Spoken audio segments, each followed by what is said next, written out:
ಇದಾರಲ್ಲ ಈಗ ಅವರು ಹೊರಗಡೆ ಹೋಗೋ ಪ್ರಶ್ನೆ ಎಲ್ಲಿ ಬಂದಿದೆ ಈಗ? ನಾವು ಸರ್ಕಾರದಲ್ಲಿ ಏನಾದರೂ ನಾವು ಅವ್ರು ಕರೆದಿದ್ದಾರೆ ನಾವು ಕಳಿಸ್ತಾ ಇದ್ದೀವಿ ಅಂತ ಆ ಪ್ರಾಸೆಸ್ ಆಗಿಲ್ಲ. ಈಗ ಕೇಂದ್ರ ಸರ್ಕಾರ ನಮಗೆ ಬರೀಬೇಕು, ಮೊಹಂತಿ ಅವ್ರನ್ನ ನಾವು ಇಂಥ ಜಾಗಕ್ಕೆ ನೇಮಕ ಮಾಡ್ತಾ ಇದ್ದೀವಿ ಕಳಿಸ್ಕೊಡಿ ಅಂತ ನಮಗೆ ಬರೀಬೇಕು.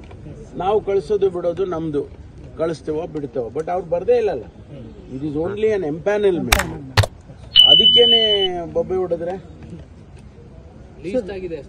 ಲಿಸ್ಟ್ ಆಗಿದೆ. ಅವರು is eligible for a post in central government ಅಷ್ಟೇ. ಬೆಂಗಳೂರಿನ ಶೂಟೌಟ್ ಬಗ್ಗೆ ಏನಾದ್ರು ಇನ್ಫಾರ್ಮೇಶನ್ ಇಲ್ಲ, ನನಗೆ ಕಿಡ್ನಾಪ್ ಮಾಡಿ ಗೊತ್ತಿಲ್ಲ.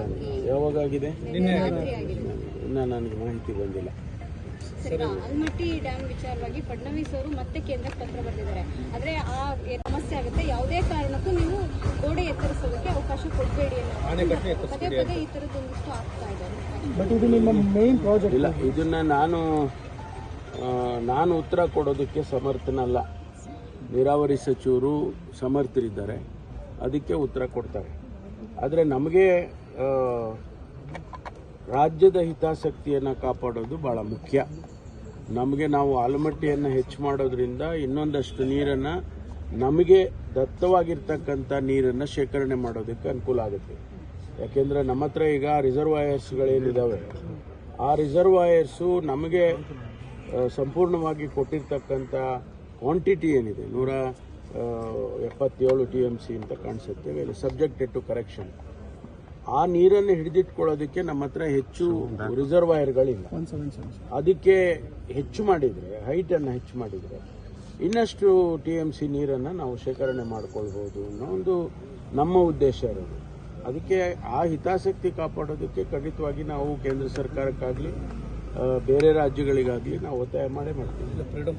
ರಾಹುಲ್ ಗಾಂಧಿ ದೃಷ್ಟಿಯಿಂದ ಕೇಂದ್ರ ಸಚಿವ ನಾರಾಯಣಸ್ವಾಮಿ ಅವರು ಮತ್ತೆ ಪ್ರತಿಭಟನೆ ಮಾಡುತ್ತಾ ಇದ್ದಾರೆ ಸರ್. ನಾನು ಹೆಚ್ಚು ಅದರ ಬಗ್ಗೆ ಹೇಳದೇ ಇದ್ರೆ ಒಳ್ಳೆಯದು. ಕೇಂದ್ರದಲ್ಲಿ ಲೋಕಸಭೆಯಲ್ಲಿ ಮತ್ತು ರಾಜ್ಯಸಭೆಯಲ್ಲಿ ಏನೆಲ್ಲ ಹೇಳಿಕೆಗಳು ಬಂದಿದ್ದು ಅನ್ನೋದನ್ನು ನಾವೆಲ್ಲ ಗಮನಿಸಿದ್ದೇವೆ. ಈಗ ಒಂದು ಹಂತಕ್ಕೆ ನಾವು ತಗೊಂಡು ಬಂದಿದ್ದೇವೆ. ನಾಗಮೋಹನ್ ದಾಸ್ ಅವರು ವರದಿಯನ್ನು ಕೊಡ್ತಾ ಇದ್ದಾರೆ. ಅದು ಬರೋದಕ್ಕೆ ಮುಂಚೆ ನಾವು ನಮ್ಮಲ್ಲಿರ್ತಕ್ಕಂಥ ಸಣ್ಣ ಪುಟ್ಟ ವ್ಯತ್ಯಾಸಗಳು ಏನಾರ ಇದ್ದರೆ, ಬೇರೆ ಬೇರೆ ಭಿನ್ನಾಭಿಪ್ರಾಯಗಳು ಇರ್ತಾವಲ್ಲ, ಅದನ್ನೆಲ್ಲ ಸರಿಪಡಿಸ್ಕೊಂಡು ಒಳ ಮೀಸಲಾತಿಯನ್ನು ಅನುಷ್ಠಾನ ಮಾಡಬೇಕು ಅಂತ ಹೇಳಿ ಇದ್ದೇವೆ.